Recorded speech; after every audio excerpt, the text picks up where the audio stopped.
Hello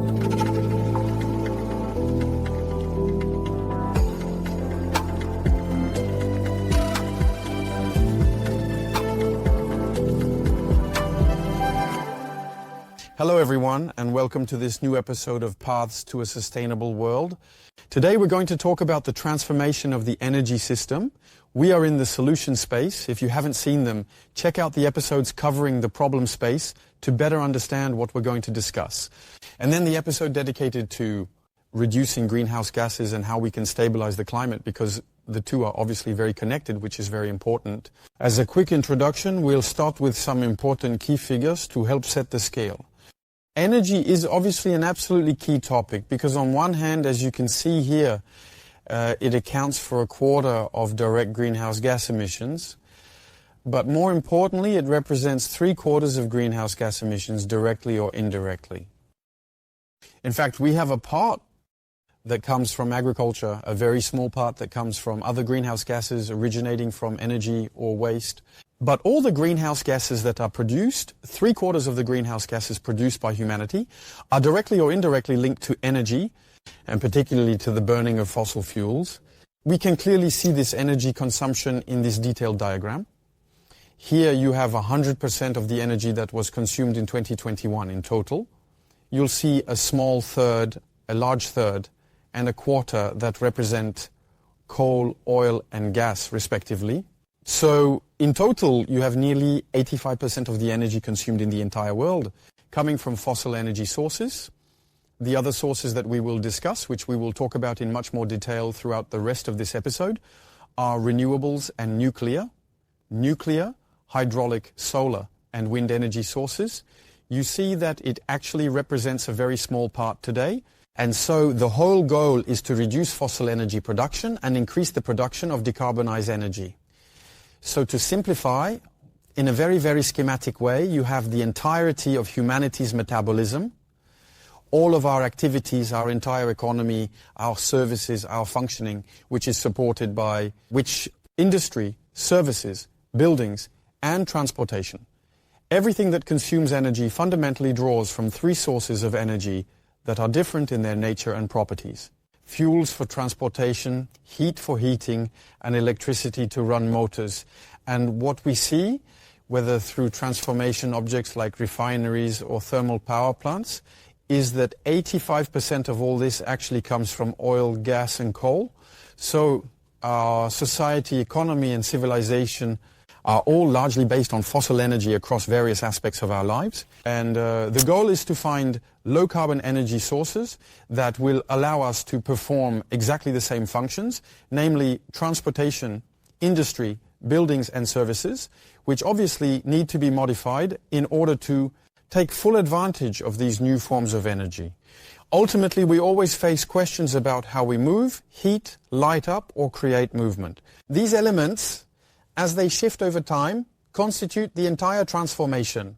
A significant amount of work is currently being done on this. To present this episode, I relied on many sources, but the 2 main ones I particularly recommend are, on one hand, the IPCC, the Intergovernmental Panel on Climate Change, which is the reference body on climate evolution, and wrote its latest report this year in 2022. And on the other hand, the 2021 report from the International Energy Agency, called Net Zero by 2050. For the first time, the International Energy Agency has built scenarios to see how we could decarbonize the entire global energy system to be carbon neutral by 2050. So to start, still as an introductory phase, basically a single diagram with 3 absolutely essential messages. The transformation of the system will require 3 complementary things that must go hand in hand. Why? Because if we look here, what we can do in 2030 and what we can do in 2050. In the transition scenario, from the International Energy Agency, we have 3 things that actually combine. The first one, in purple, is behavior changes. What can we do to reduce the amount of energy that we use and need in our daily lives, and thus ensure a decrease in demand? And then we have 2 other blocks here. In light blue, what can we do with the technologies that are already available to us to substitute carbon-based energy sources? And then in orange, the technologies that we will need but that are not ready, not mature, and not economically viable today, and that are not on the market. We see that by 2030 we can achieve more than 80% of the necessary transition with existing technologies and behavioral changes. However, by 2050 nearly half of what remains to be done will undoubtedly require innovation, advancements and new technologies. So the combination of these three factors means that we need a massive deployment of decarbonized sources, and that will be a big part of today's presentation. An accelerated development of new technologies, and a lot of research and innovation to find new ways to do it, and then a change in behaviors to minimize demand as much as possible. So these two parameters, reducing demand and innovating, are not things that are mutually exclusive or simply complementary. And to fully understand their complementarity and how they are indeed connected, we will take several examples. But the general principle is this.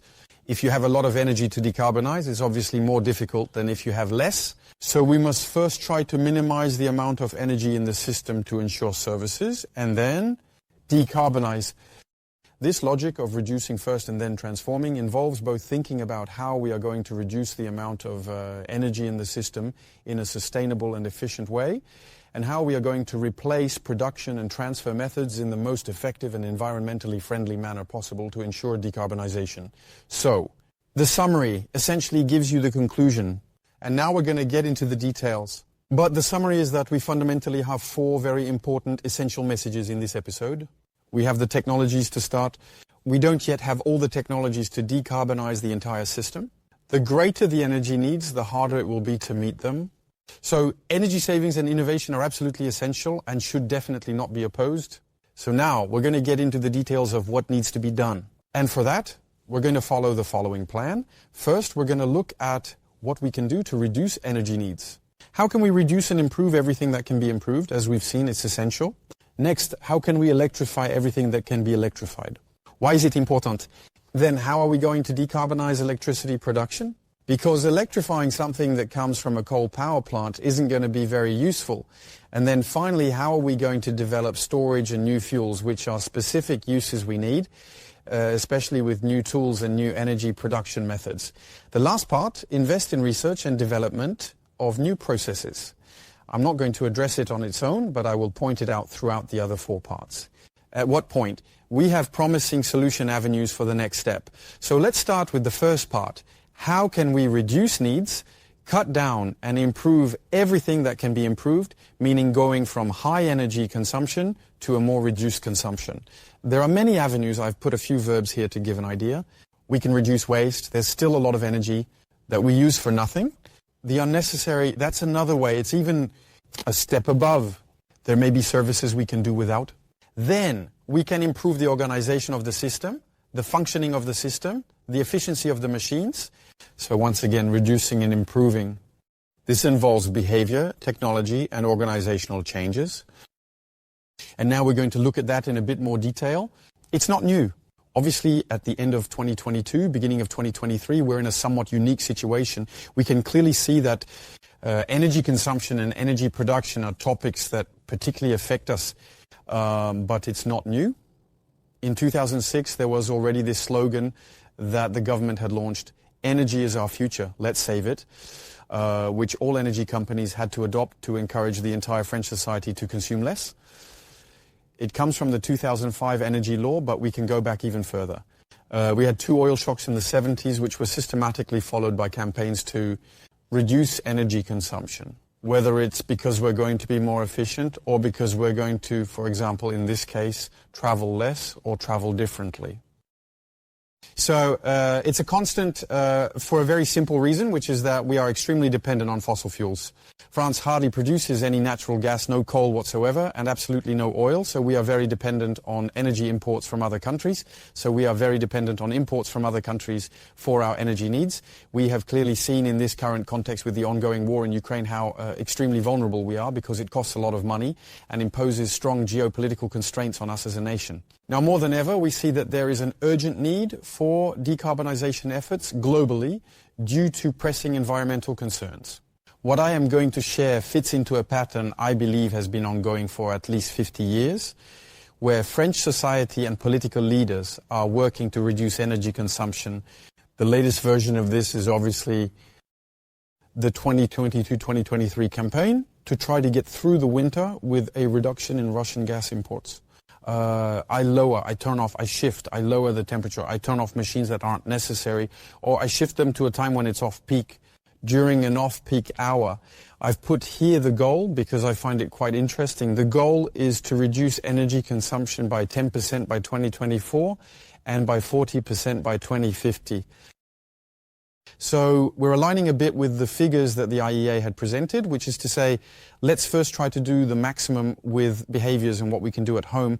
That will allow us to reach 10%. And then let's fundamentally transform the system with other technologies, other ways of producing and consuming to be able to reduce much more significantly. So it turns out that, in fact, we've almost reached these 10% in just a few months.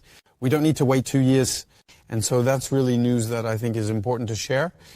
Here you have on the government website the energy data of French consumption with the comparison of what's consumed in 2022 and 2023 compared to the consumption in 2018, 2019 in yellow. And you see that these are the last few weeks. The end of the year is here. It's by week. You can see that we've gradually reduced. Every week is below, and the gap is even increasing over time. So there are measures, energy-saving measures, that we are all facing with an impact that we can measure. And in this case, it's around 15% less for natural gas compared to 2018-19 and 6% less for electricity. And in total, we're already at more than 10% energy savings on gas and electricity for the period between August 1st, 2022 and the December 18, 2022 over these few months. So it's quite interesting to see that when we decide we can make changes. But we should still put this into perspective because the constraint is so strong that there are many services we have to do without. There are companies that have closed. There are offices that have had to stop heating, etc. So there's a constraint in these figures that is not sustainable, but it still gives an idea of what we can do. And then, of course, we can go a bit further. So now we're going to go a bit more into detail using an example, which is mobility, on how we can combine different actions to reduce and improve the efficiency of the system, always with this 10-pole focus on energy economy and technological innovation. In the case of transport, the first thing we can do is not travel. It's obvious. It's the fight against waste from the 70s. We can reduce the need for transportation in motorized transport. So how can we do that? There are different methods for that. Since COVID, we know well that we can work remotely, so that's transportation we no longer need to do. We can limit urban sprawl, meaning design cities differently so that people are closer to their workplace to limit travel within the city. We can reorganize spaces, create places closer to home where there are essential services or places of consumption or production. So reorganizing space and limiting sprawl is something that can structurally help avoid travel in a significant and effective way. Once we've done that, or if we can't do that, there's another option, which is to reduce the number of motorized vehicles. So this time we do the transport, but we no longer do it by motorized car, to put it that way. We'll do what's called modal shift, meaning we'll travel by public transport that run on biogas or electricity, and so are decarbonized, or by bicycle, scooter, or other means. And then the advent of electric bikes and electric scooters clearly show that in big cities we can have a significant modal shift. Then if we can still nor switch to another mode of transport if we have to use the car. At that point, there's yet another option, which is to improve the energy efficiency of the system, which I called optimizing, with two slightly different components. The first is that the same vehicle can be filled with several people. That's what we call carpooling. So there are cities like London or San Francisco that have implemented policies to encourage carpooling. You get faster access, you have a dedicated highway lane, you don't pay a tax, etc. So at that point, if you have more people per car, you emit less carbon for the overall transport of the population. Then there's yet another possible lever, which is the energy consumption of vehicles. If you drive 50 kilometers, but you do it driving very fast with lots of jerks or driving slowly, you won't have the same energy consumption at all. So speed limits, or more broadly eco-driving, make a difference. But the efficiency of engines and the weight of vehicles are also very important. If you have a big 2-ton SUV, you will emit twice as much as if you have a small 1-ton car for the same trip.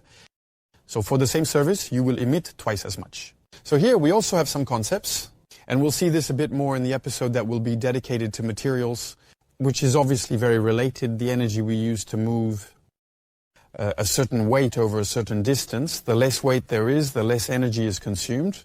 It's obvious.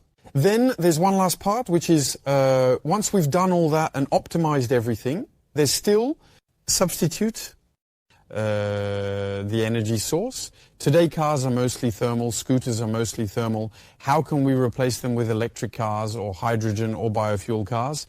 And we will see that in the next part. It's the sum of all these levers that allows for an integrated approach to carbon emissions. You see there's a sort of continuum between what we can do in terms of innovation, which can be social, urban, new behaviors, new ways of doing things, but also innovations that are purely technological.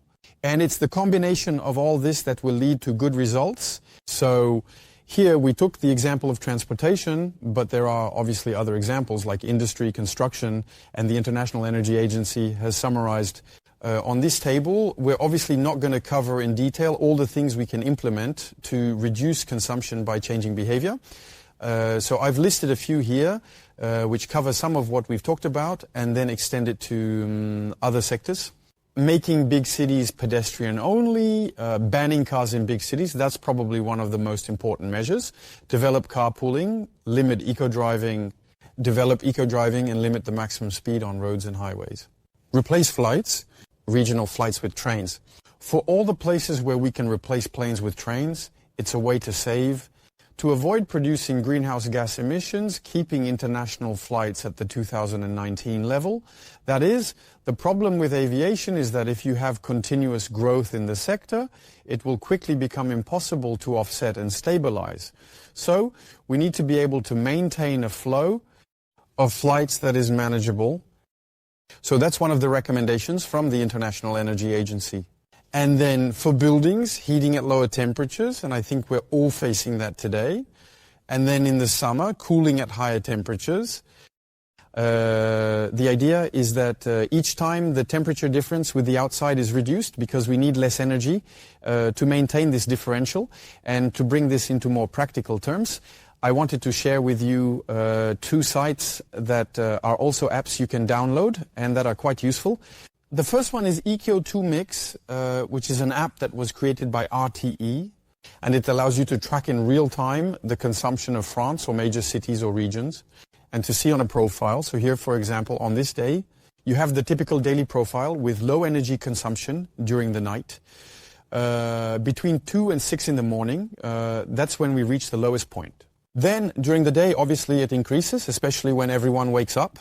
And then there's a second dip in the afternoon, and then on the other hand, it goes up sharply. The peak is around 7 p.m., between 7 and 8 p.m., when everyone gets home, cooks, turns on the appliances, etc. It's interesting to have the exact profile and be able to predict. You could say that from this point of view, the energy companies are really good at this game because they have a ton of data. For example, they had forecasted for the day a consumption of 55,700 $50, so 55 $. And the actual consumption is exactly that with a very small difference. So it's interesting to follow. The daily profile for those interested is to see at what time we are, because it can, in the government scaling game, it allows us to do so. And then on a more macro level, where does this energy we consumed come from? You have the breakdown once again on the app with at each hour of the day and each day of the year, the breakdown between the nuclear. So here, we're only talking about electricity consumption. So you have 60% nuclear at this time. You've got a bit of solar here, some hydro and wind. And so this energy mix, you can follow it in real time. It also gives you an idea of how the system works. And then, to be much more concrete and precise, you have the possibility at home with Hellowatt to check. So all of this is free apps to check what your consumption is, to compare your consumption with that of similar houses or apartments in your area, to see if you might have room for improvement.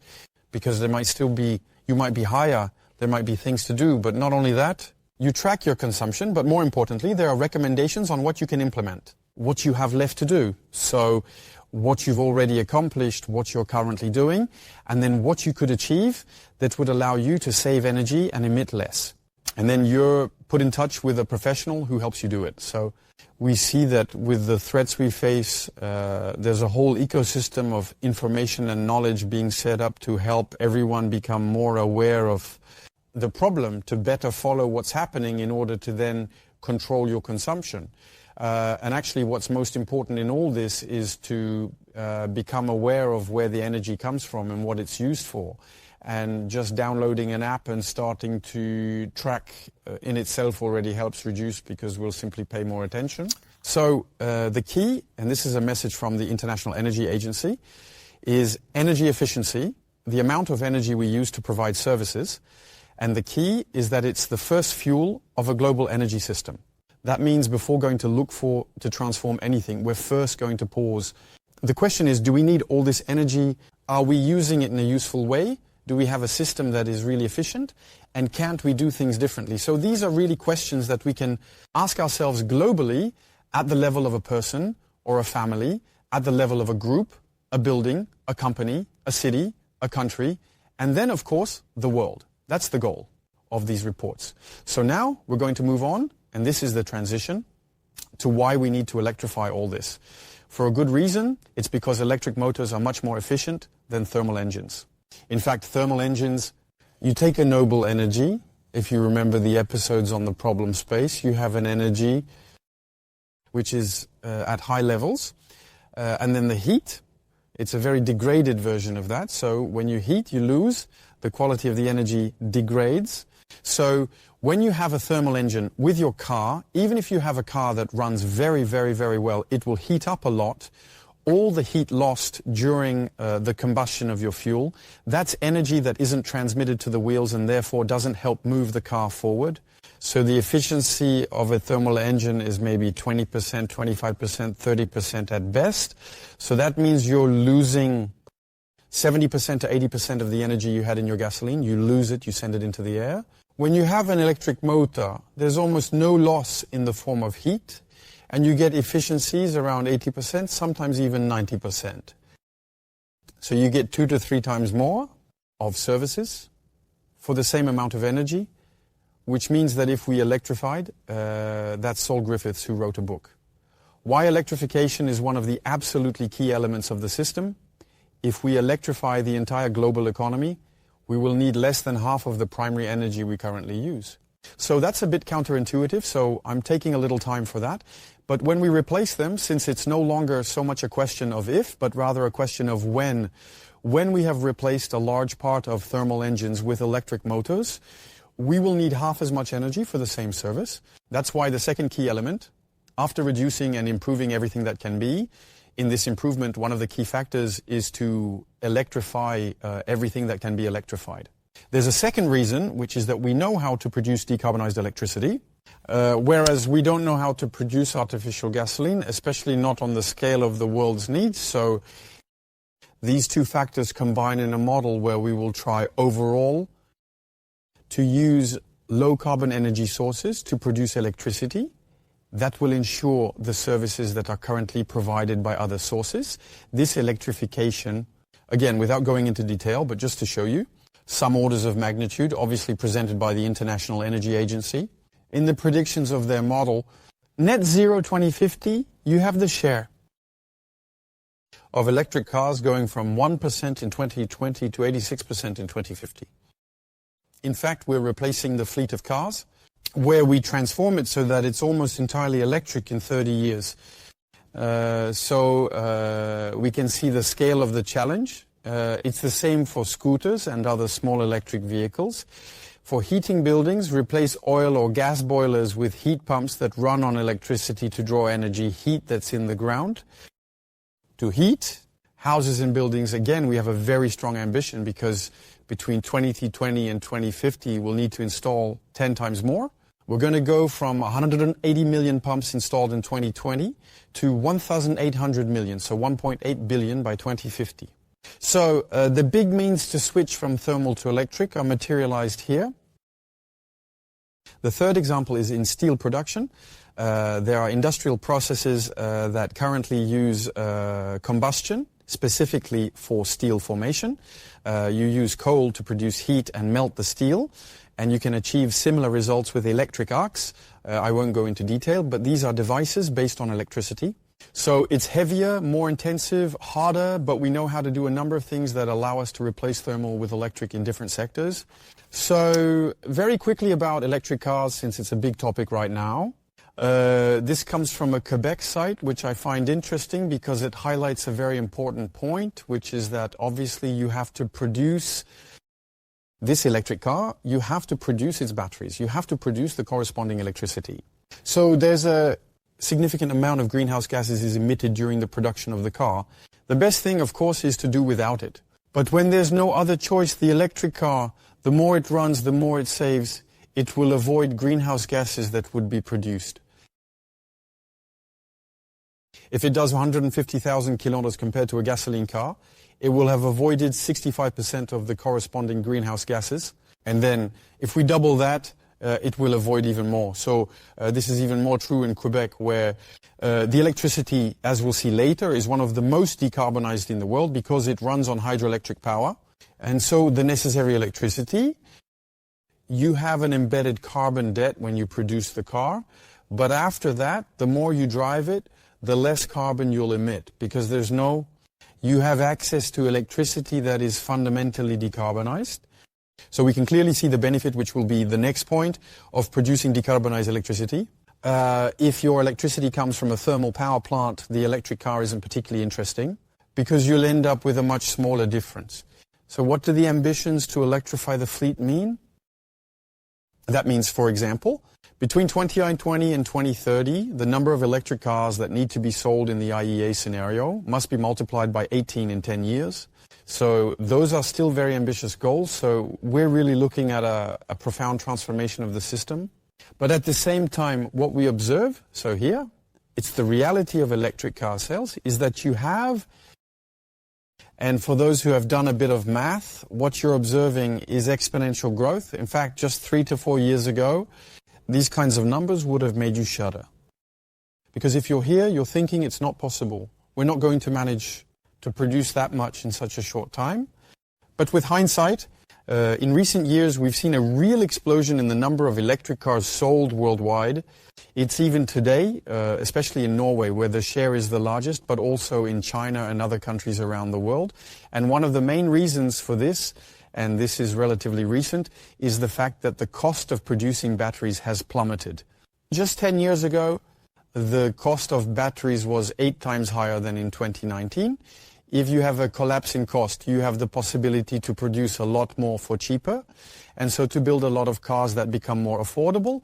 And so it can meet the market, because at that point you have the opportunity to sell massively. Is undergoing a change of scale in the production of electric cars. It's not just a question of cost, it's also a question of efficiency.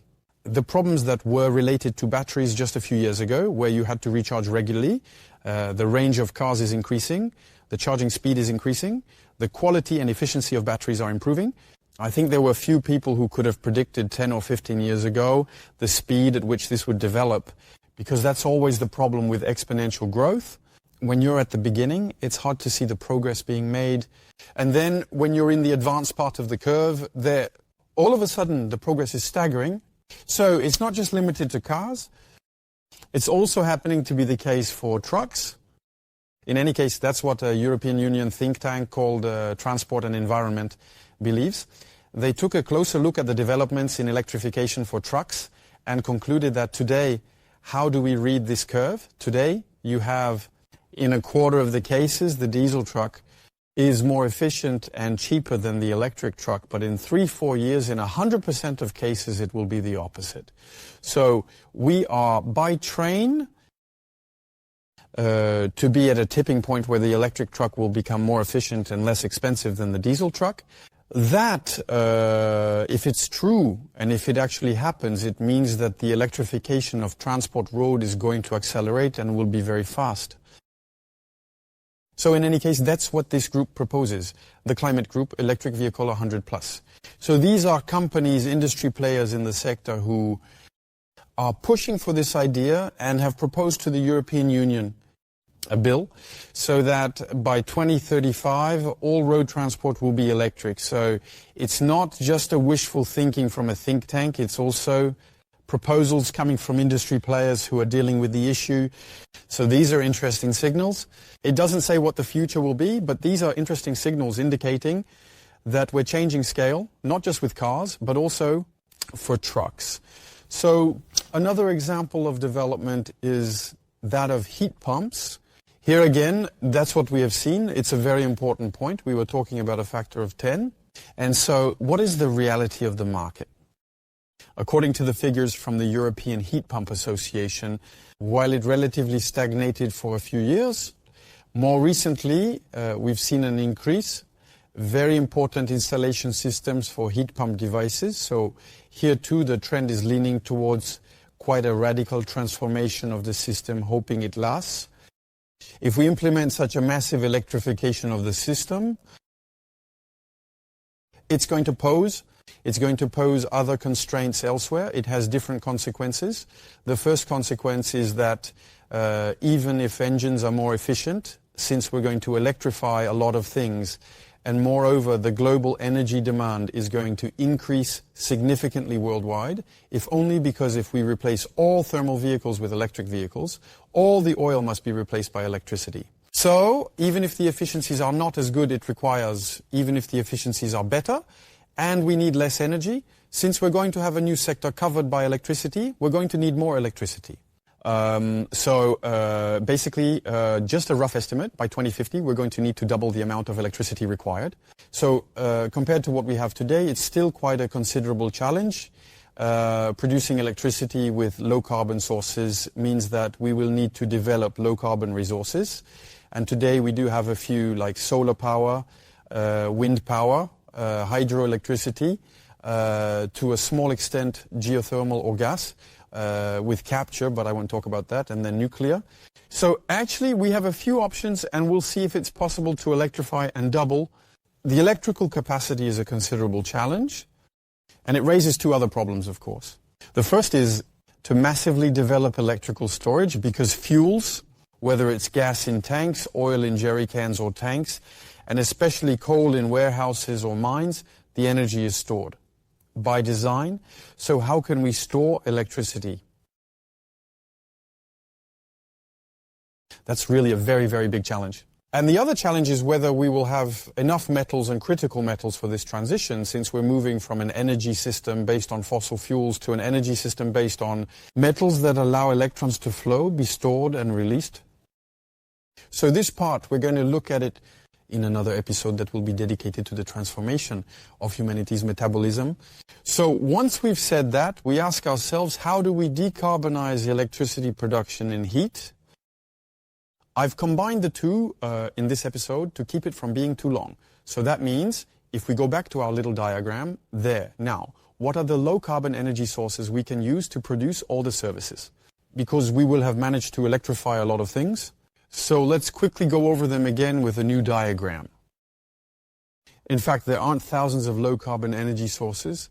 There are the energies, renewable, which we call renewable, that are based on the gravity of water, so that's hydroelectric, wind and solar, and then nuclear. Nuclear is currently the energy that is the least carbon intensive to produce, because actually, even if it costs a lot of energy to build a plant, then it takes very little uranium to produce a lot of energy on a very large scale, and the process is completely decarbonized. So it's a very low carbon energy, but it obviously has other issues, and we'll talk about it. Hydroelectric comes next. A quick note, on that there are two messages. Photovoltaic here appears with 44 grams of CO2 equivalent per kilobars. For a simple reason, it's because today most photovoltaic panels are produced in China, and China has electricity that is very carbon intensive because it still relies heavily on coal-fired power plants. But it is in the process of massively transforming its electrical system, and we'll talk about it, which means this figure will tend to decrease in the coming years because we're essentially talking about embedded CO2 or carbon debt. That's another way to put it. It's the CO2 emissions related to photovoltaics are emissions linked to the construction of the panels, their installation, their transport, etc. Because once that's done, obviously the sun itself doesn't emit CO2.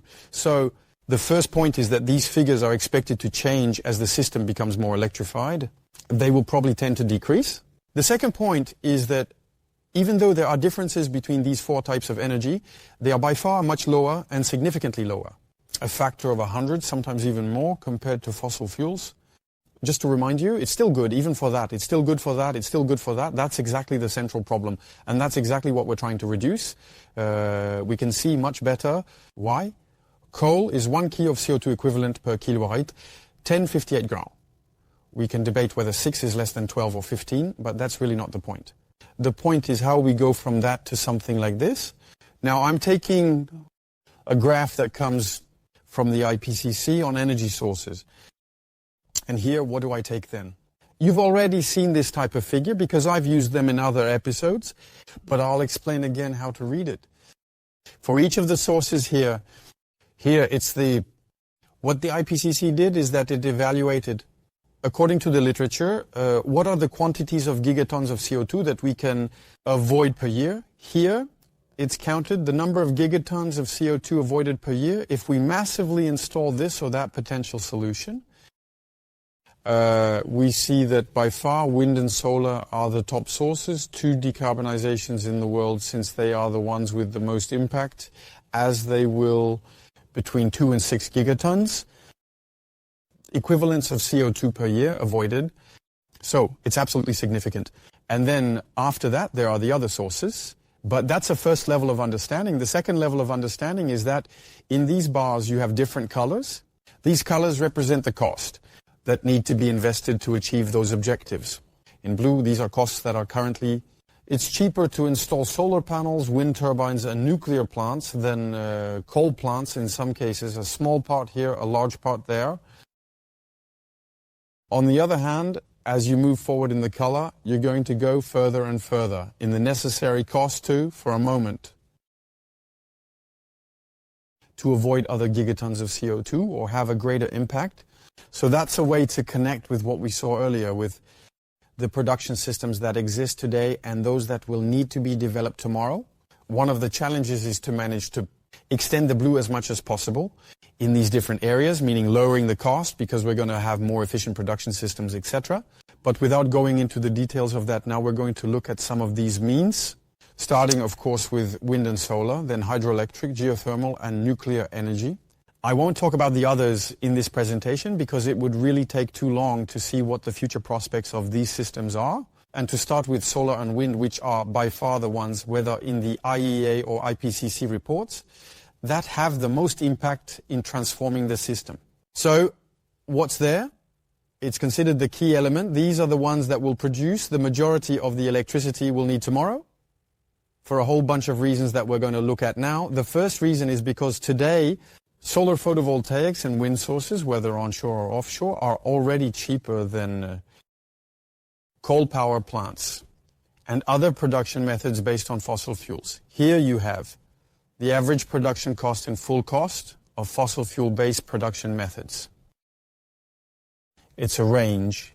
And what we see is that photovoltaics in 20 years has gone from being way too expensive to today, the cheapest system.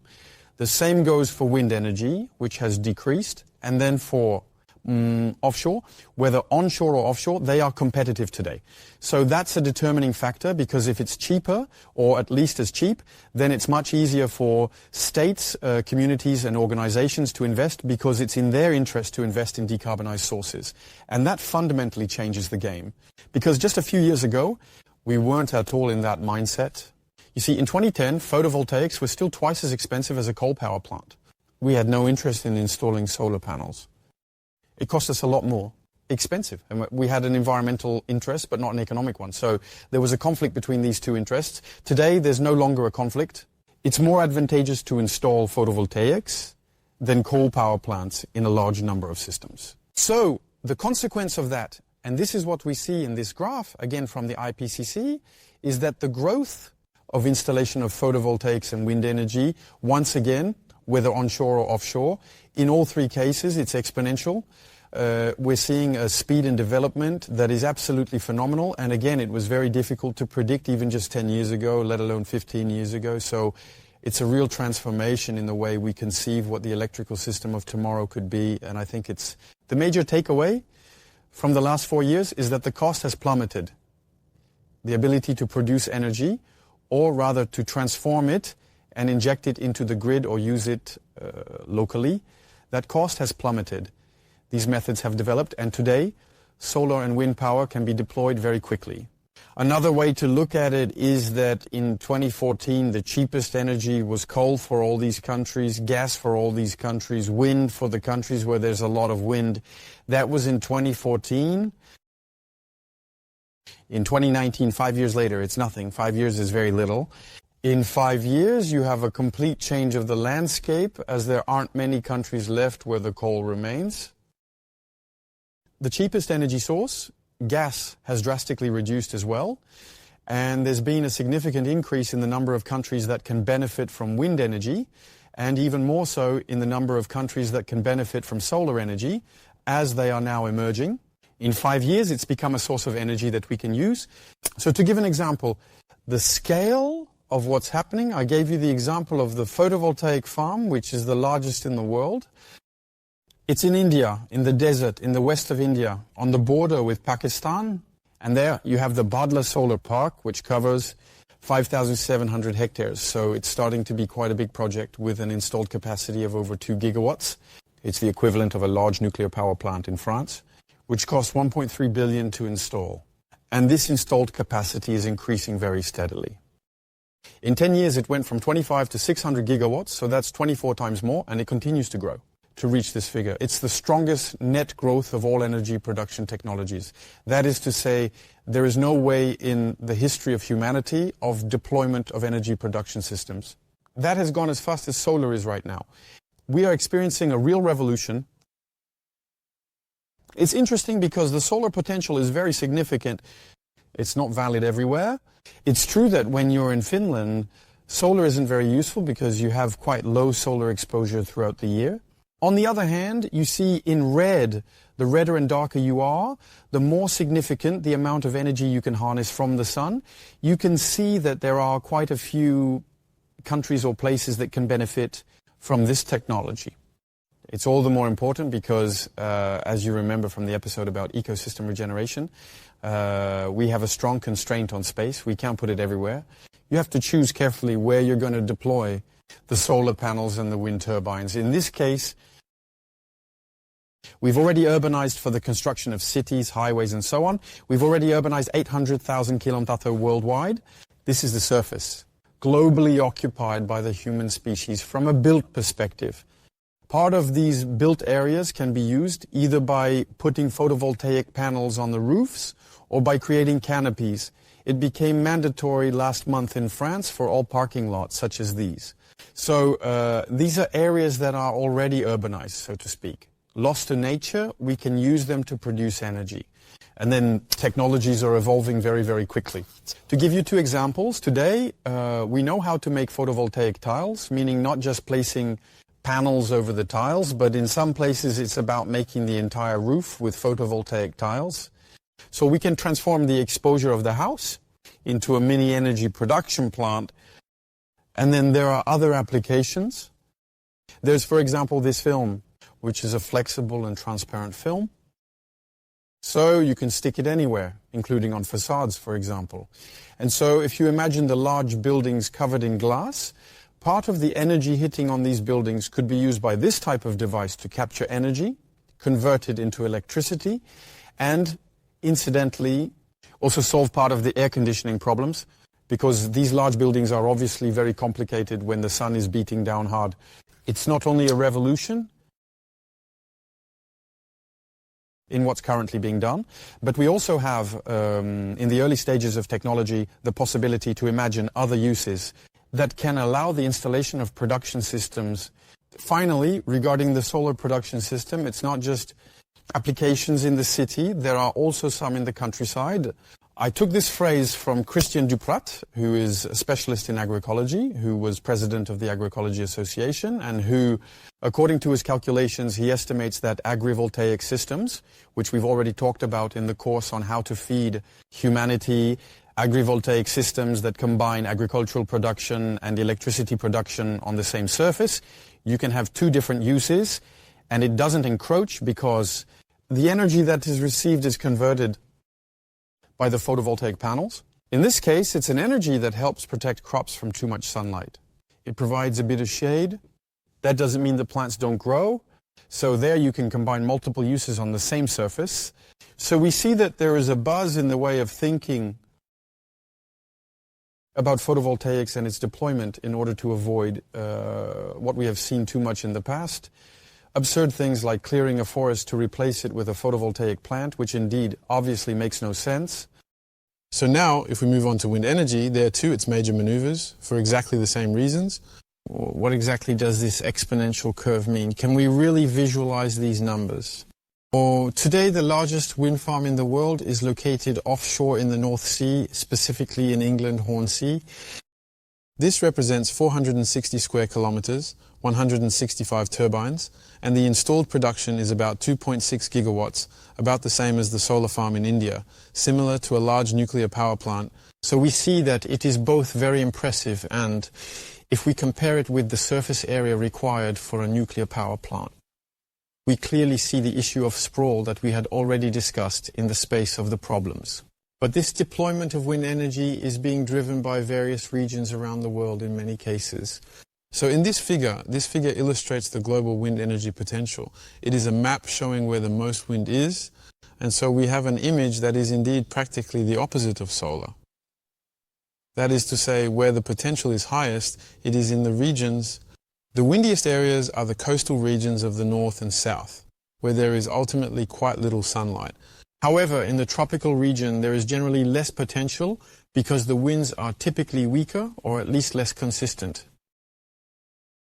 But therefore, this drives a number of states in different parts of the country to develop wind projects. By design, since wind energy is low intensity, large areas are needed, which is especially feasible in some deserts, particularly in China. There, the Jiuquan wind farm, part of which is already built and developing quickly, plans to reach an installed capacity of approximately 20 gigawatts, 10 times the capacity of the park in England.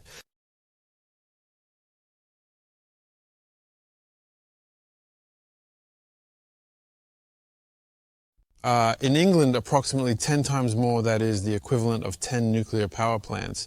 So we are dealing with very large Chinese scales, which are extremely large in size and scale.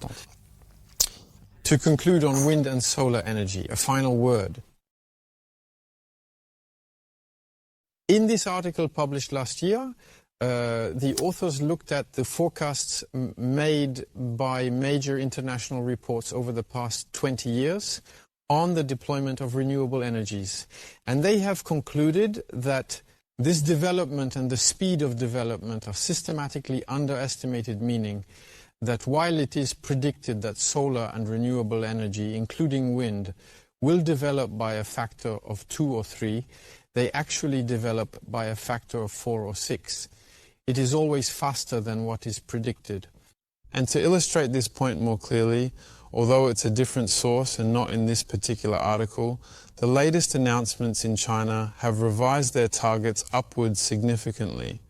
They now plan to reach absolutely monumental and unprecedented goals by the year 2025, which, if achieved successfully, will put them 5 years ahead of their original schedule and timeline. In the year 2020, they announced goals. 2 years later, they announced even more ambitious goals that will allow them to gain approximately 5 years on their ability to install around 1,200 gigawatts of both solar and wind energy by the year 2030. This really serves to clearly illustrate this topic. We must not forget that we definitely tend to underestimate the speed at which it develops. So that's it for this part. In summary, if you will, it has many advantages, and that's why it's developing very quickly. The installation is quick and very quick indeed. In overall, it is very efficient. Today the cost is competitive, so it is really inexpensive to install, or at least cheaper than carbon-based alternatives. The available surfaces are significant, partly because there are desert or offshore areas, but also, as we have just seen, because we can use surfaces that are already artificialized, or even combine them with uses such as buildings or the voltaic grid. On the other hand, the limitations that were briefly presented in the problem space obviously remain. The production capacity is very uneven across regions, as we have just seen. If you are in Northern Europe, you do not have the same potentials as if you are in Morocco. Energy sources remain intermittent and non-controllable. When there is no wind, there is no energy. When there is no sun, there is very little energy. So this imposes on the system to have large storage capacities to regulate and ensure energy consumption throughout the day and throughout the year. So this is one of the very, very big blocking points. And then, as we have observed, the fact that these are indeed low-density energies requires very large and extensive areas to be able to effectively collect this energy and subsequently inject it for practical use. So this is partly addressed by what I presented to you earlier. And it obviously raises another issue regarding the materials needed to build all these infrastructures, which are indeed very intensive in concrete and metals. We will look at this in significantly more detail in the next episode dedicated to metabolism. To give a concrete example of the advantages and constraints of an energy choice, we can take the example of Germany, for instance, to get a sense of scale. Germany on December 25th at 1 p.m. had relatively low carbon energy at 233 grams per kilowatt hour because wind and solar energy, which are renewable sources, allowed it to cover part of its energy needs, supplemented by traditional energy sources such as coal and gas, which are known to be more polluting. But 10 days earlier, on December 13th, you had absolutely no wind at all and it was extremely cloudy. Or it was early in the morning, you had practically neither solar nor wind power or very little. And at that moment, you are absolutely forced to use coal and gas. So we see that this intermittency, which refers to the irregular and unpredictable nature of renewable energy sources like solar and wind, results in the need to systematically resort to fossil fuels today to ensure the missing energy supply is met. Therefore, the carbon intensity of this energy mix is very variable over time. So if we smooth it over a year, this is a full year, in November 2022, over the 2021 to 2022 year, over 12 months, you have a very significant and substantial amount of energy produced by wind power, but unfortunately it is still not sufficient to cover everything, and therefore Germany still relies heavily on coal and gas to meet its energy needs for electricity production. So its energy mix is very carbon intensive, which means that it produces approximately 500 grams of CO2 equivalent per kilobase on average. So this is to give you an idea of the scale, meaning that today Germany, which is indeed very committed to the transition to renewable solar and wind energies, is struggling to find a model in which it can ensure the complementary energy it needs when the wind doesn't blow or when the sun doesn't shine enough. For comparison, we will now look at 3 countries where electricity is the least carbon intensive. We have Quebec, Iceland, and France. Quebec, 28 grams, Iceland, 27 grams, France, 45 grams. In France, approximately 45 grams, but in fact, it can go down to absolutely comparable orders of magnitude. Here in the province of Quebec, you have electricity that is produced almost exclusively from hydroelectric dams, so it is a very low carbon energy. In Iceland, it's a mix of geothermal energy and hydroelectric dams, which also results in very low carbon intensity. And then in France, you have wind energy and a little bit of solar, but you mainly have a lot of nuclear energy. Both nuclear and wind energy provide very low carbon energy. If we develop and follow the anticipated progression for expanding solar and wind energy as forecasted, what sources will ensure complementary and reliable energy during times when there is little wind or sun, as illustrated here?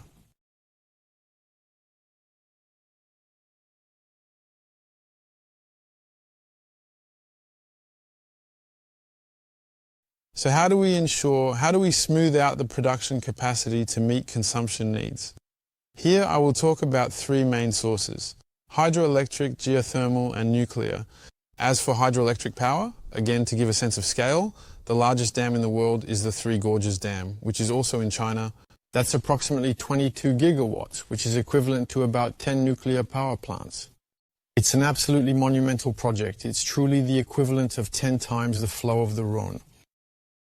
And to implement this project, 1.5 million people, 150 towns, and 350 villages had to be relocated.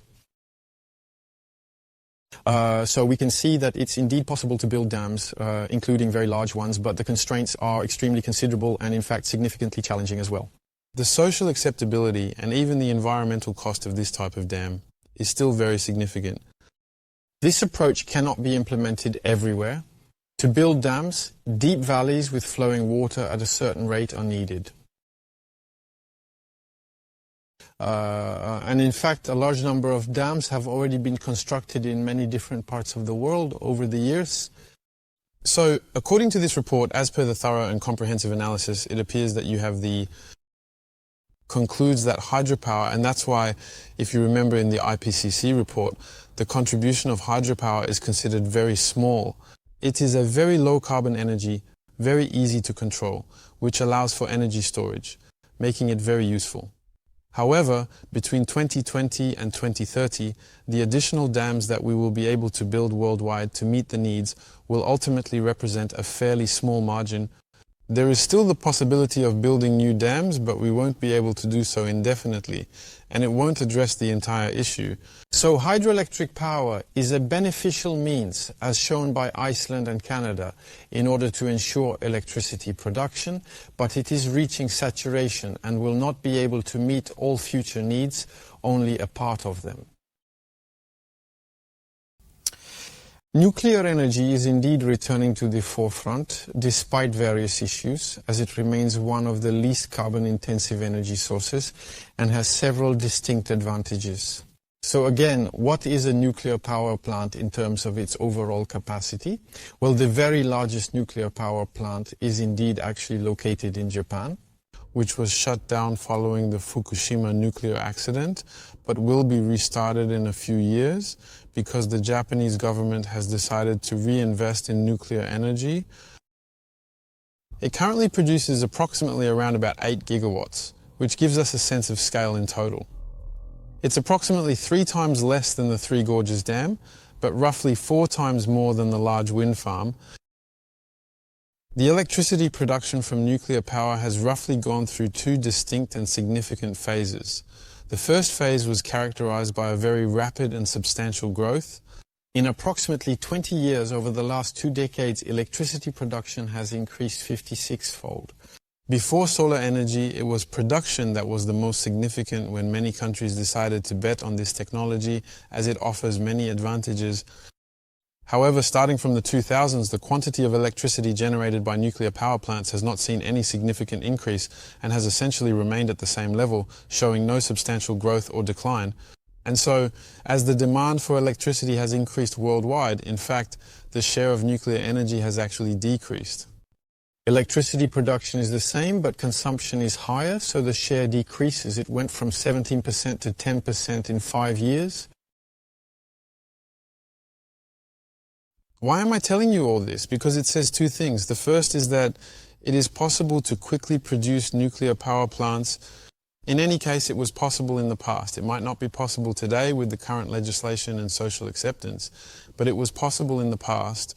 On the other hand, the stabilization of the system means that today it is not indeed an energy source that plays a significantly important role in the global energy mix. The advantages and disadvantages. The advantages, as we saw once, indeed electricity, the least carbon intensive over the entire life cycle, is still, for what interests us in this episode, a very significant factor, a very high energy density, which means we need little space and few metals, few resources to build a device that produces a lot of energy, and then the ability to adapt production to demand.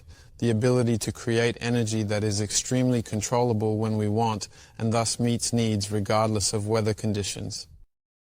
The disadvantages are unfortunately well known too, such as the production of radioactive waste, which poses storage problems, industrial accidents, Chernobyl and Fukushima, which have left a significant impact, and then a slow installation time, particularly with the new generations of plants that have caused delays, cost increases, and have made nuclear energy less competitive than, for example, solar energy, which can develop very quickly.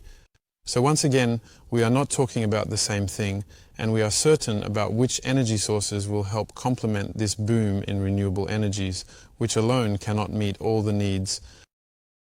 So there are indeed several potential solutions to improve nuclear energy.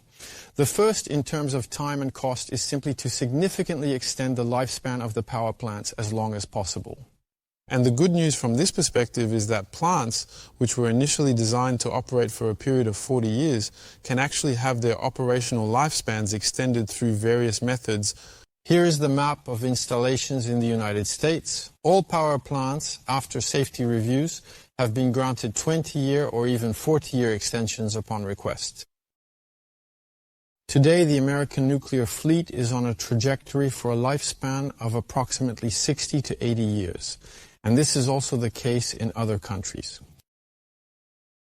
For example, Japan has indeed decided to extend the lifespan of its reactors to continue benefiting from this low-carbon energy for as long as possible, at least until alternative low-carbon solutions are found to avoid reverting to fossil energy. Now, there are other ways to design nuclear power. The first is to design much smaller reactors that will be easier to set up and quicker to implement. It is a fundamental trend because there are at least 20 countries that are interested in these topics and have industrial prototypes. One of the applications of this, which we can understand the interest in, is that if you have a coal power plant, you have the entire power generation installation connected to the grid to produce a large boiler with water that will create steam to activate a turbine. If you want to refurbish your power plant and not have to rebuild everything, you need an additional source, such as to heat the water and turn the turbine. And so a small nuclear reactor that would heat water and be integrated into a power plant might potentially allow us to reuse coal power plants and transform them into mini nuclear power plants. So this is one of the avenues for the applications of these mini reactors. But there is also another major source. There are two remaining. The second one is to create new power plants, what we call Generation 4 power plants. So we are in the testing and prototyping phase for plants that are more reliable, safer, cheaper, and especially resistant to physical attacks. They are safer and based on other principles taking into account nuclear accidents and waste, which are based on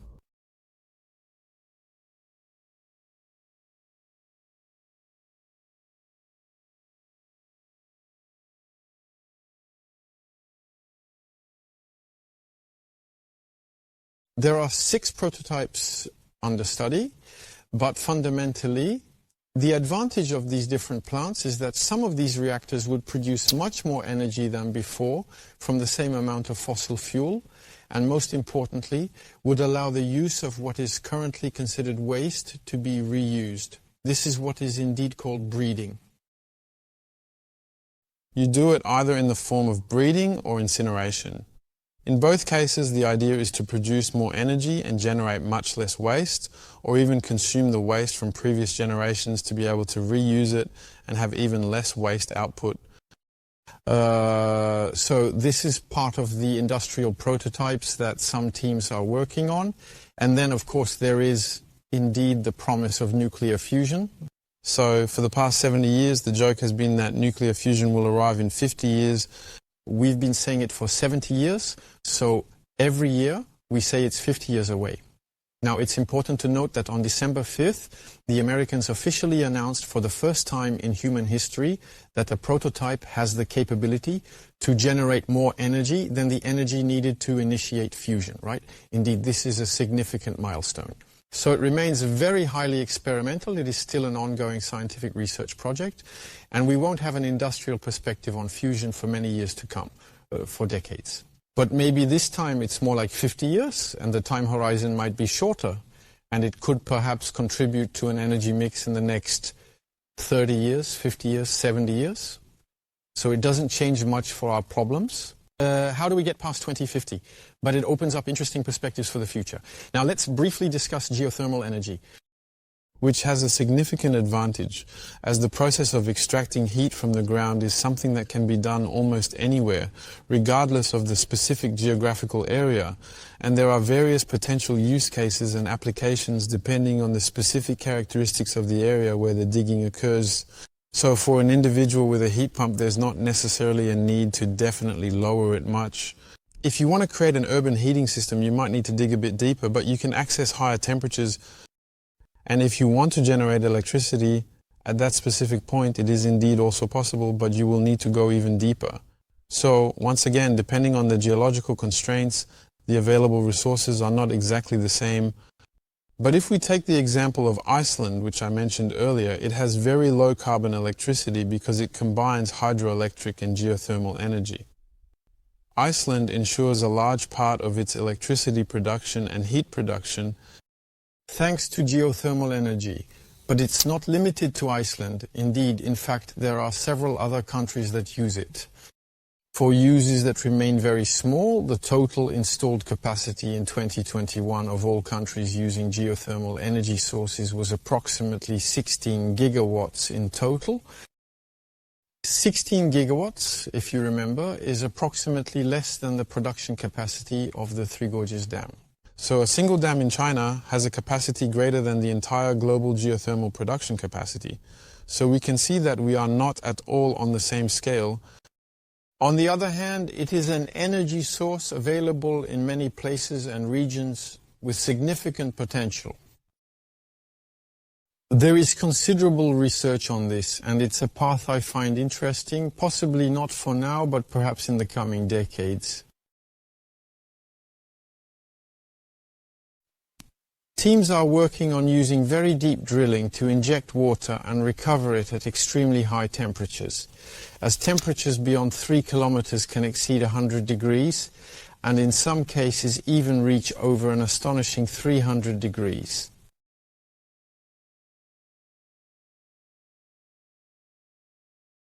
Similarly, we follow the logic of small nuclear reactors to some extent.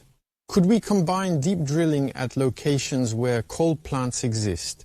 At that point, the steam turning those turbines would be generated not by burning coal, but by extracting heat from deep within the ground.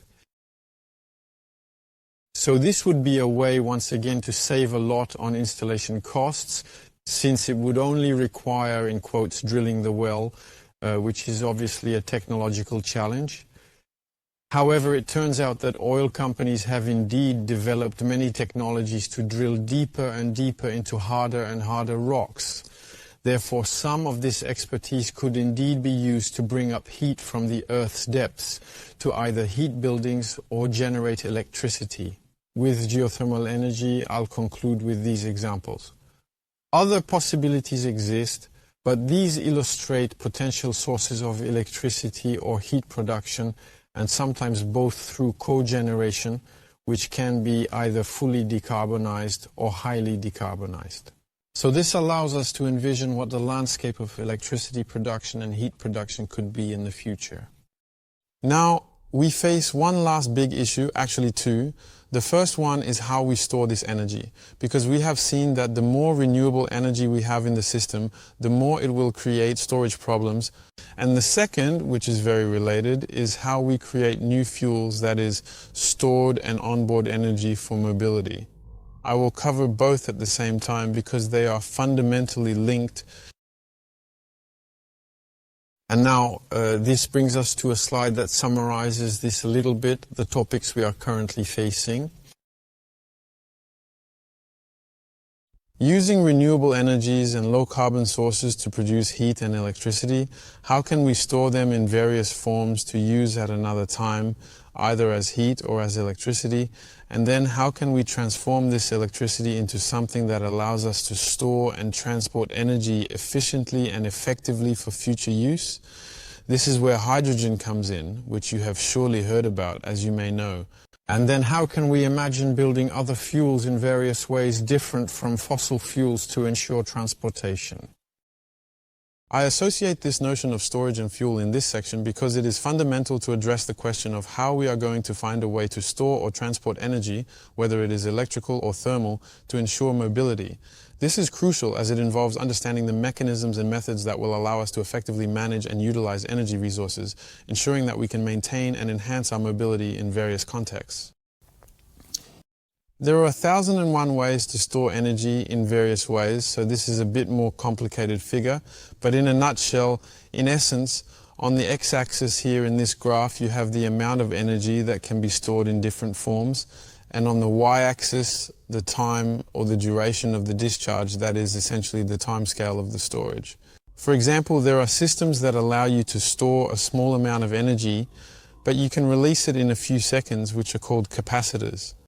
These are small devices, so it's very little energy, but you can access it immediately. What we see is that there is essentially a kind of slope like this. To the right, be careful because the scale here is essentially logarithmic. Each time we have a new unit, we essentially multiply by 1,000. If we are dealing with a time frame ranging from seconds to years, we won't store the same types of energy in the same way. And then if we are talking about the order of watt-hour or the order of terawatt-hour, 1,000, 1 million, 1 billion, 1 trillion times more, we obviously won't be dealing with the same orders of magnitude at all. All right, so between the two options, you have various electronic devices or different types of machines that rotate or batteries that are often discussed in various contexts and are commonly found in many applications. But you can also, with district heating networks, as we will see an example, or deep aquifers, store a phenomenal amount of energy for very long periods of time. But on the other hand, it doesn't release instantly, so it can't be controlled in the same way as coal or nuclear power plants. But we still have a whole array of possible solutions to meet very specific needs and requirements. And now we are going to look at various different examples in order to get a better idea of how it works in practice. The first idea is that when we have electrified the fleet of cars and trucks, all the cars and trucks will be equipped with batteries. If these batteries are charged from the grid, they can themselves provide a form of energy storage.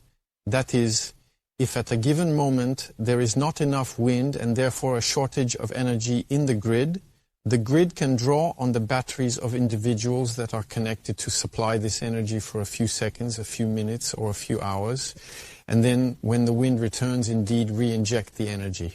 So you can have a distributed network storage system, which is called vehicle-to-grid technology. To give you an idea of the scale, if 1 million battery vehicles were connected simultaneously, it would be approximately equivalent to 4 nuclear power plants in terms of power. So we are still indeed dealing with significant magnitudes. So this is a first way to manage storage on the scale of an hour or a day. Next, you have a second level, which is to build. So there are many quite impressive projects at the moment, very large batteries that are giant electric batteries. So again, this is evolving very quickly, but to give you a better idea, this site in the city of San Francisco has a storage capacity of approximately 1.6 gigawatt hours, which is quite significant. So it is a former gas plant now converted into a storage facility. So we can clearly see that we are witnessing the transformation of the system. We can use the same infrastructure or the same sites, which sometimes makes sense. So these are roughly the orders of magnitude for what we are capable of doing with large batteries today.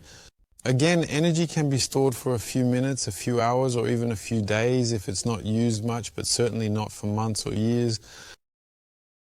Here we are essentially going to change the scale with a storage capacity that is significantly ensured by water, which is a crucial element in this process. Dams remain the best way to store energy for a long period of time and to efficiently mobilize it very quickly. And so Australia is building an extensive and intricate network of interconnected lakes to create what will be the world's largest and most advanced pumping station, known as Snowy 2.0. This ambitious project aims to develop a substantial amount of power, specifically 2 gigawatts, which will significantly contribute to the country's energy supply. To give you an idea of the scale, compared to what we saw earlier, the capacity there was less than 2 gigawatts. Here, the total capacity is 350 gigawatts. We are dealing with scales that are still significantly larger. Finally, a completely different system, heat storage. This comprehensive project designed for Arlanda Airport in Stockholm aims to meet all the airport's air conditioning and heating needs. What is an aquifer? Essentially, it's a large body of water that is buried deep underground. The concept is quite simple and easy to understand. When it is hot, you draw water from the aquifer, which is cool, and it will cool the airport. Here the airport, well, the building, or the heating network. It can be used for an urban heating network and an urban cooling network. It's a kind of gigantic, essentially natural air conditioning. You draw cold when it's hot, and in winter when it's cold, you draw the same water, except that if it's between 15 and 20 degrees, when it's -2, it's water that will bring you warmth, and when it's 30, it's water that will bring you coolness. By doing so, you inject residual heat when it's summer or residual cold when it's winter, which can influence the overall comfort levels in your living space. Now let's explore the topic of biofuels in more detail. Which can potentially replace gasoline for mobility. But to fully understand what we are actually talking about, it is indeed necessary to distinguish between the different types of biofuels. The first biofuels, those that were produced on a large scale, and this is still indeed the case today, are fuels that are still produced from plants. Fundamentally, the plant, whether it is corn, wheat, or sugarcane, produces sugars that are extracted and transformed into compounds that are burned in cars.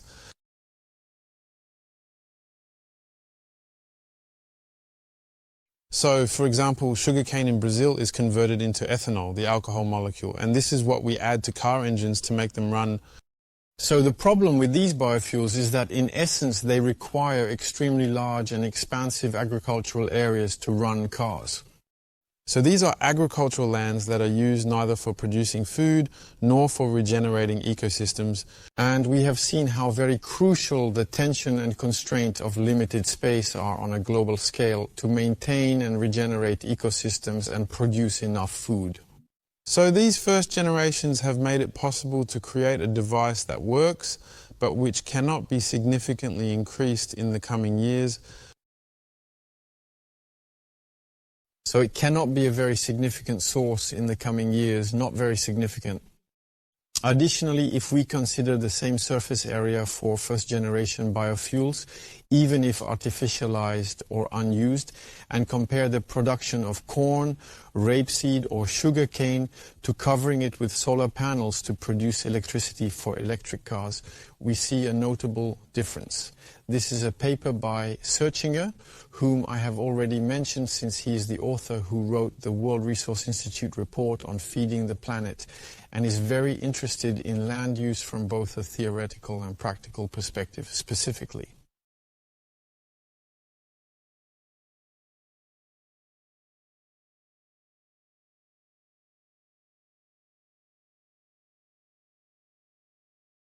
What Searchinger has shown is that there is indeed no place on the planet where it is more profitable to produce biofuels than to make photovoltaic panels for electric cars.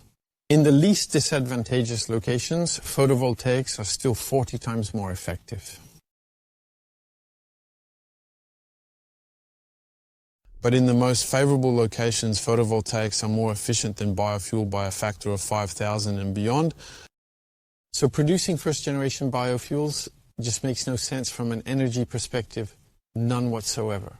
It takes up space for nothing, since if we absolutely have to use that space, we might as well indeed install photovoltaic plants if we absolutely have to develop the land. And once again, the goal is still to try to free up the land as much as possible so that it can indeed actually in fact be used either to produce food or to regenerate ecosystems. That's why research is much more focused on what are called second, third, and fourth generation fuels, which do not pose land use issues.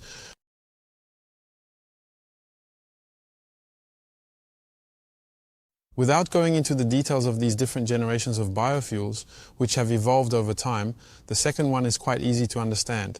Instead of using primary agricultural materials that could be used for food, we will use agricultural residues, such as leftover plant materials and byproducts that are produced anyway and will be converted into energy through various processes.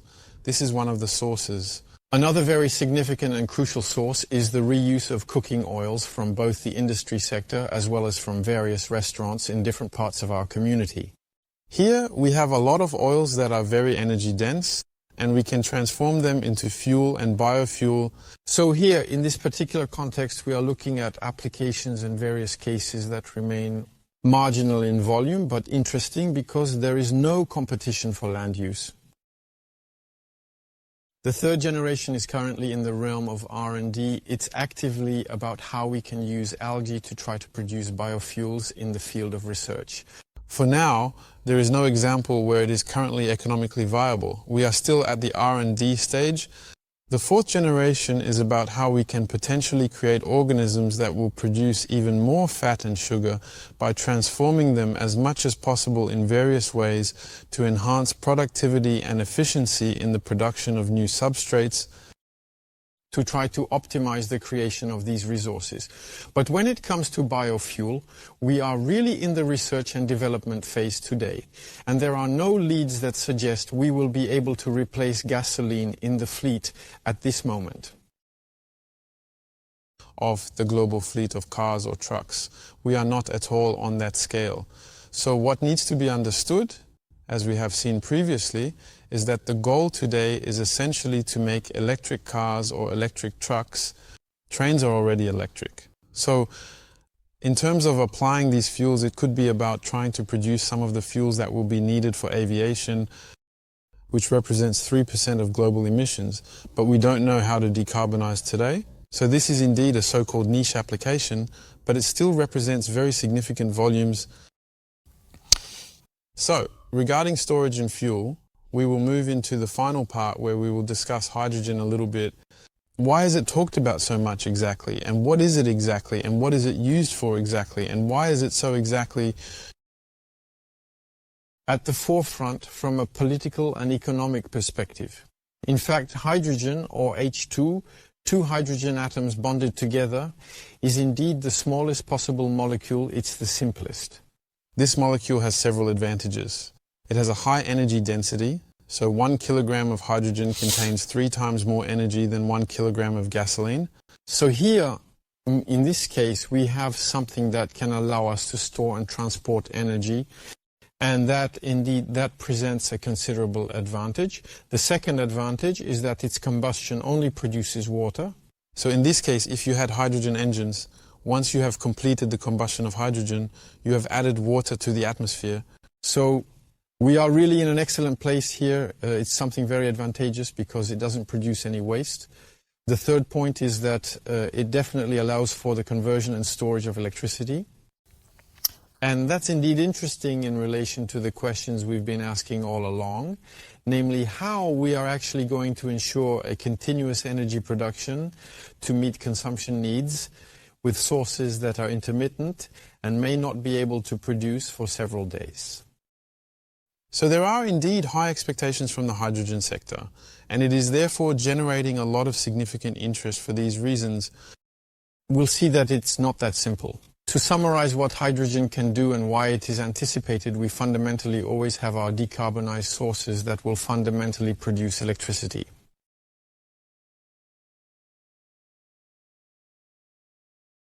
This electricity, thanks to a machine called an electrolyzer, will produce hydrogen in the process. This hydrogen can be stored, so that's essentially the number one function we've been missing from the start. Can hydrogen storage be used, perhaps at least partially, to meet this need? The second application of this model is that the electrolyzer will produce hydrogen, and this molecule can be directly used in certain industrial processes. And at that moment, if we produce it with decarbonized energy, It allows us to decarbonize a part of the industrial processes, and then this same molecule can be used in various ways to produce other molecules, such as particularly ammonia and methanol, which can be used for maritime transport.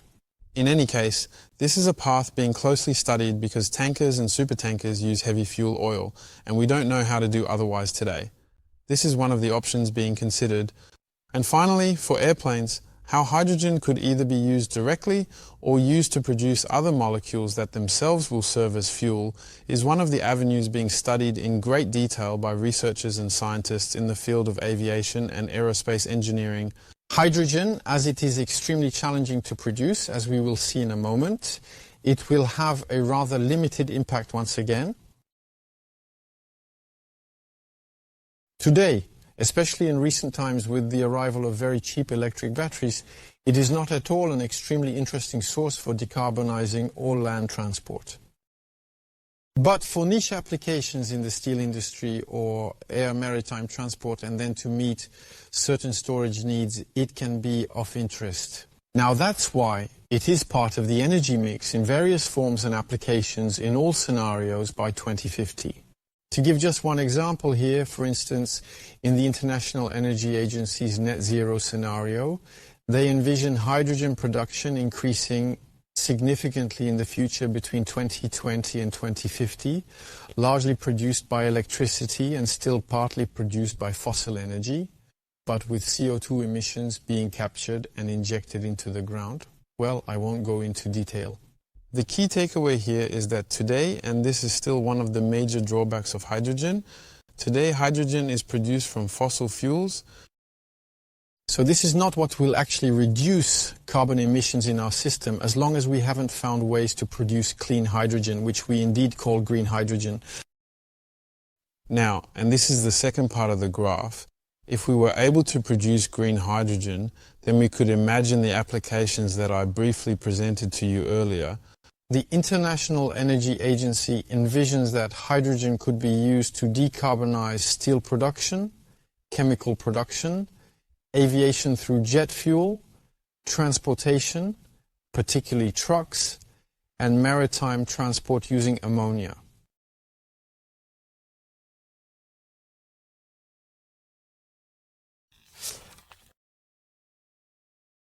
So, that's what I was actually telling you earlier. Well, these are the ideas that are currently on the table regarding the possible roles of hydrogen. Now, let's talk about the drawbacks of this molecule, because it's not a miracle product either. I told you how energy dense it is. That's true at the molecular level. However, it is necessary to ensure that this kilogram is in a relatively small and confined space. But hydrogen, when at room temperature, is a gas. And so, since it is a gas at room temperature and atmospheric pressure, you need a very large silo of 11,000 liters to store a kilogram of hydrogen. So you're definitely not going to put that in your car. Between 50 liters of gasoline and 50 times 11,000 liters, you can see we're not even close. Unless we have some kind of large hydrogen balloons floating above the car, it's clear there's an issue. So if, on the other hand, we convert it into ammonia, at that point, we significantly reduce the volume needed to store and transport this energy. Hence the interest in ammonia for maritime transport. And then if we compress it, if we compress hydrogen, then at 700 bars, that's 700 times atmospheric pressure, so you really have to go for it. You still have to use quite a bit of energy to compress it. At that point, it only fits into 24 liters. So 24 liters is in fact beneficial because it's approximately, essentially, roughly the equivalent of 6 gallons of gasoline. So we are indeed handling with small volumes, and if we manage to liquefy it, which requires not only compressing but also significantly lowering the temperature, we can actually achieve even smaller volumes. But even if we are at 700 bars and we liquefy it cold, we see that for hydrogen, to have 1 kilogram of hydrogen, it still takes 14 liters of gasoline. It takes a volume of approximately 14 liters, so even in extreme conditions, hydrogen still takes up significantly more space than gasoline. So, why am I telling you all this? Because this is one of the fundamental limitations of hydrogen today. We don't know how to carry a large amount of energy via hydrogen because it takes up too much space. And this is the fundamental limit for which hydrogen today, for example for airplanes, you may have heard about this hydrogen airplane story, poses very significant challenges because we do not know technically how to load enough energy into the airplane so that it can carry its own fuel, since it would need tanks that are at best 14 times larger than today's tanks. So, you fill in the blanks. There you go. This means that for short flights, it's doable. For long flights, it's impossible. With today's technologies, we can't do it. So, the limitations, the storage, I took some time to explain to you how it is a physical limitation and why it will be difficult to work around it for certain uses. Another limitation is production, as 95% of hydrogen today is produced from hydrocarbons. There is no point in trying to decarbonize anything with hydrogen until we have decarbonized its source. And electrolyzers are still currently somewhat a bit expensive compared to the goal we have reached in terms of cost. But they are also in free fall, and we can hope, and this is at least the projections made by both the IPCC and the International Energy Agency, as well as the European Commission and the French government, among many others, that focus on hydrogen. With innovation in hydrogen production and storage, we will very quickly and efficiently be able to significantly reduce costs so that it becomes much more attractive and feasible to produce hydrogen in a clean and sustainable manner. Then we can replace the current inefficient production methods, allowing hydrogen to serve multiple diverse purposes. So those are the objectives. Now, I would like to take a small step aside to give you another perspective that I find indeed very interesting, even though it is quite uncertain. It turns out that the Earth's crust actually produces hydrogen continuously. There are hydrogen deposits in the natural world. It was a small phenomenon that emerged relatively recently. Here in this example, I have placed two articles side by side for you. The first one talks about natural hydrogen and the fact that it is still a geological curiosity that could be potentially interesting if we manage to find places where we can extract this hydrogen. Since the biggest problem is production, finding hydrogen in nature would make it similar to oil. We would need to drill, extract it, and we'd only have issues of storage and transportation, not production. So it turns out that there is a place in Mali where hydrogen has been produced for years, suggesting that for certain applications, natural hydrogen could potentially be used. So that was in May 2020. I made a mistake. It's not in August 2020. It's in August 2022. 2 years later, we're no longer questioning whether it could be used. The question is, who will be the first to massively produce hydrogen from the coastal land? People have looked at where hydrogen exists. They have found it almost everywhere. And in particular, so here on the left side, as you can clearly see, a map of the Adelaide region located in Australia. All the small blue, green, red, etc. Blocks are various concessions and permit applications for drilling, extracting energy, and exploring natural hydrogen. So in 2 years, we have gone from questioning whether hydrogen can be a resource to asking who will be the first major producer. So this is one of the avenues that wasn't anticipated even 2 years ago, where we might potentially be able to produce hydrogen without an electrolyzer by using it, so we call it white hydrogen, by extracting it directly from the ground. So we'll see, but it's a possible avenue. So I will finish this episode with two final practical applications to demonstrate that there are also other ways and approaches of thinking, because we very often and quite frequently think of solar and wind energy as electricity generators, which themselves have posed a whole host of significant problems and challenges due to intermittency. But the solar energy in particular produces heat. It's not just electricity, which I have mentioned little about. I would like to give you two examples of applications that seem interesting to me. The first is recent work by a researcher at ETH Zurich, a leading institution in the field of technology and science, who has shown that it is possible to use the heat produced by solar energy, a renewable source, to carry out chemical reactions that are capable of synthesizing fuels, which are essential for air transport. This significant finding has just been published in the journal Joule. Here is the photo of its demonstrator, which is a small industrial prototype designed for initial testing. You can see the solar panels that are used to concentrate solar energy in one place, making it more efficient.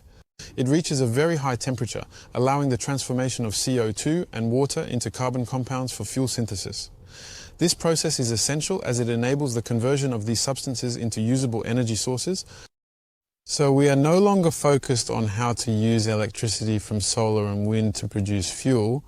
We are focused on how to use solar energy to directly produce fuel.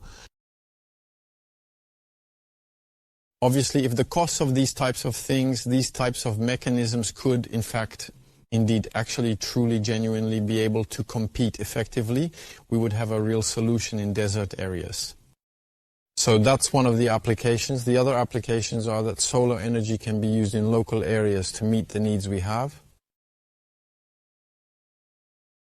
For example, to cook food, solar energy can be used to ensure cooking, which is what we call solar ovens, and they work very well indeed.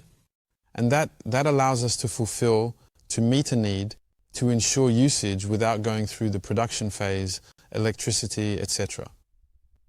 The other example I wanted to mention to you is another instance where solar energy can be interesting. This is also true for wind energy, by the way. It's indeed the desalination of seawater. The demand for water will continue to grow, whether for consumption or for agriculture. It turns out that for consumption, desalination works very well, but indeed producing water requires a lot of energy and electricity. We can definitely do it locally with solar energy. Why is this important? And it's interesting because in this case, you don't have an intermittency problem. If it's sunny, you produce water. If it's not sunny, you don't produce water, but you still have some left in your basin. So the issue of energy intermittency does not always arise. And this is also a point to keep in mind because it is also a way of thinking about energy differently. So now I will finish with these last two slides that show you just how complex it really is. We are nearly finished. I have given an overview of some of the most promising avenues, but there are, of course, others. I won't go into detail here, but this summarizes why it's challenging to transition from one system to another. Remember the first diagram? It was very simple. We had fossil fuels, which ensured the production of electricity and heat from fuel. Now we are moving toward constructing a new system, requiring us to mix various sources and transform these energy sources for use. And it is indeed a combination of all these various energy transformation processes that will meet all our needs. So we are dealing with something much more complex, which was theorized and synthesized in a paper that is very important in the community, which is the 2018 paper by Davis, published in Science. Net zero energy systems are advanced energy systems that seamlessly integrate electricity, hydrogen, and various alternative fuels produced by a multitude of different methods and technologies. It is the intricate combination of these diverse networks and uses that must be carefully rethought and redesigned to effectively meet the evolving needs of tomorrow with a system that has been completely and innovatively reinvented. So we can see both how complicated it is and also that significant progress has already been made, because even though we remain heavily dependent on fossil fuels, there are already many advanced, mature and ongoing solution pathways.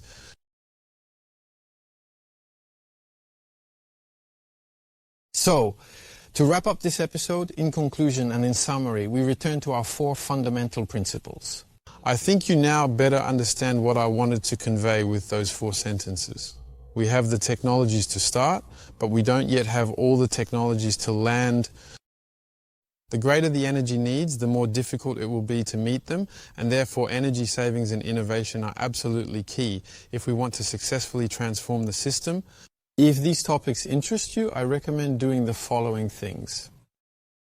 One is to download the electricity map application, which allow you to track on a global level how the energy mixes of countries are evolving, how energy is produced, and how it is consumed. The 2 apps I mentioned to you, Eco2Mix, which allows you to track production and consumption in France hour by hour, minute by minute, and especially Hello Watt, which lets you see how you consume your gas, if you have any, and your electricity at home and what steps you can take to reduce them. And then, on theoretical or practical topics and possible avenues, there are 2 online sites, the Energy Revolution and the Energetic Encyclopedia, which I find indeed well crafted, with a lot of information on what is happening. And I mention again the YouTube channel of Le Réveilleur, which I had already talked about in the episode on the problem space, which is also a very good and comprehensive way to approach these very important topics.